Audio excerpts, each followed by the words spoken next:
संतों का आशीर्वाद मेरे ऊपर है, मां नर्मदा की छत्र छाया है, और आप मेरे घर वाले जिनका सपोर्ट मुझे है, तो मुझे चिंता करने की कोई बात नहीं है। भैया जैकेट की बात कर रहे थे, तो ये जैकेट उस दिन ली थी जिस दिन मैंने पहली 2 लाइन लिखी थी और आज ही के लिए रखी थी, तो बहुत बहुत धन्यवाद उसकी तारीफ करने के लिए। मैं 4 पंक्तियों में अपने इस मूंदी नगर की विशेषता आप लोगों को सौंपता हूं कि जो हमारे इस नगर की विशेषता है। मैं जब मेरे आज मित्रों को मैंने फोन लगाया कि आज मेरे जीवन का पहला काव्य पाठ है, तो उन्होंने कहा कि तुम आज अपने काव्य पाठ अपने साहित्य जगत की बोनी कर रहे हो। तो मैंने उनको कहा कि मैं बोनी नहीं कर रहा हूं, बोनी व्यापार के मंच पे होती है, ये साहित्य का मंच है, और इस साहित्य के मंच पे मैं अपनी प्रसाद रूपी कविता आप जैसे देव रूपी श्रोताओं को सौंप रहा हूं। बस आप लोगों का आशीर्वाद चाहिए।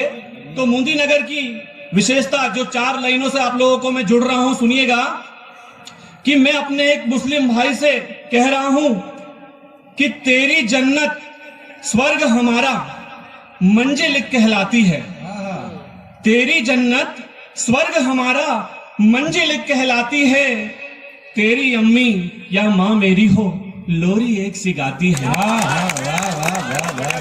तेरी अम्मी या माँ मेरी हो लोरी एक सी गाती है, तेरी सुबह अजान से हो मेरी सांझ आरती से, और हीना कहो या बोलो मेहंदी रंग एक सा लाती है, रंग एक सा लाती। वाह वाह, बढ़िया बढ़िया भैया। और अपने गांव से जुड़ता हूं, हर किसी को अपना गांव बहुत प्यारा होता है।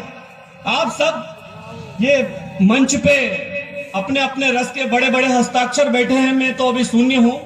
सबको अपने अपने गांव से बहुत प्यार होता है। 4-4 पंक्तियों से अपने गांव की भूमिका से आपको जोड़ूंगा कि क्या हमारी यादें थी जो आप सबके दिल में बसी है। एक बार फिर से आपको आपके बचपन में लेके जाऊंगा।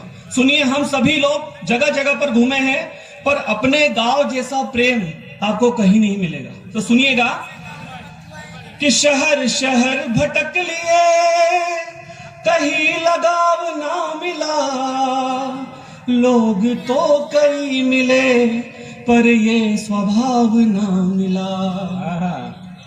शहर शहर भटक लिए, कहीं लगाव ना मिला, लोग तो कई मिले पर ये स्वभाव ना मिला।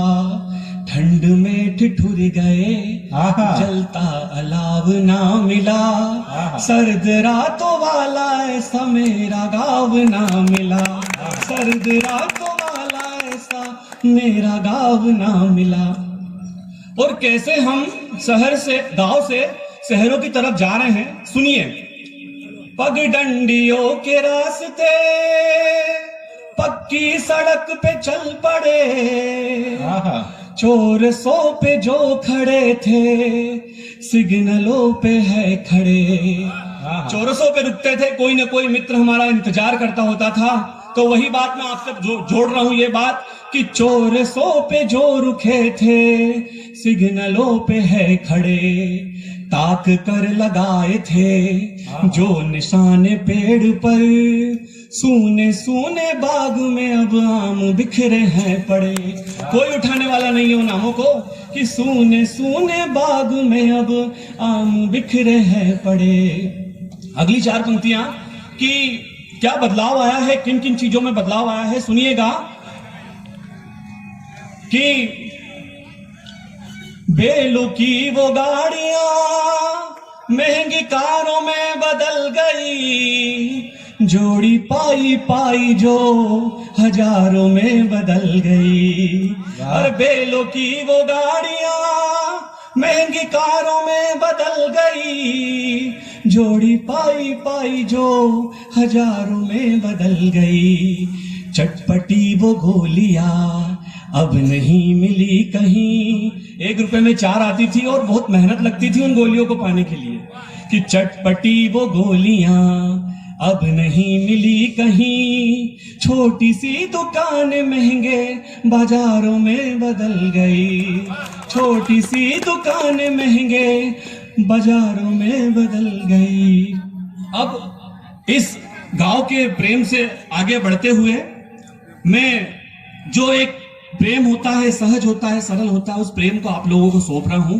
आप लोग, ये आपका प्रेम है जो आप लोग यहाँ सुनने को आए हैं। लोग कहते हैं कि मेले ठेले के जो कवि सम्मेलन होते हैं उसमें सब तड़क भड़क चाहिए, लेकिन मैं जानता हूं हमारे इस बूंदी नगर की पब्लिक को कि वो क्या सुनती है, वो हर चीज सुनती है, वो कविता प्रेमी है, वो सब चीजें सुनना जानती है, और ये आज आप लोग साबित करेंगे। प्रेम की बात करूं तो गणित कहता है कि 1 और 1 2 होता है, कहता है कि 1 और 1 11 होता है। मंच का ध्यान चाहूंगा कि गणित कहता है कि 1 और 1 2 होता है, विज्ञान कहता है कि 1 और 1 11 होता है, लेकिन प्रेम कहता है कि 1 और 1 1 ही होता है। देश के औज के सबसे बड़े हस्ताक्षर श्री विनीत चौहान सर ने किसी मंच से कहा था कि आग जब वक्ष में जली होगी, ध्यान देना मेरी बात को, कि आग जब वक्ष में जली होगी अंततः शब्दों में ढली होगी। आग जब वक्ष में जली होगी अंततः शब्दों में ढली होगी। और कृष्ण के पांव में छाले पड़े हैं, और कृष्ण के पांव में पड़े हैं छाले। राधिका कहीं आग में चली होगी, और राधिका कहीं आग में चली होगी। मैं जब शुरुआत मैंने लिखने की थी तो बहुत नकारात्मक सा लिखता था, हमेशा विरह पे लिखता था, लेकिन मैं शुक्रगुजार हूं कमल भैया का जिन्होंने मुझे प्रेम की सकारात्मकता सिखाई। पवन भैया ने, भाई अमन ने प्रेम की सकारात्मकता मुझे सौंपी कि सकारात्मक प्रेम भी सुना जाता है। तो एक बार जोरदार तालियां कमल भैया के लिए। सुनिए प्रेम क्या होता है, 4-4 पंक्तियों में आपको सौंपूंगा। प्यार की रीत हम निभाएंगे, प्यार की रीत हम निभाएंगे, सिर्फ तुमको ही सिर्फ चाहेंगे, सिर्फ तुमको ही सिर्फ चाहेंगे।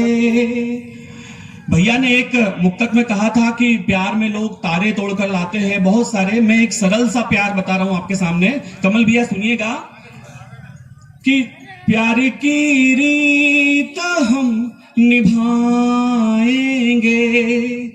सिर्फ तुमको ही तो हम चाहेंगे। लोग लाते हैं तोड़ कर तारे,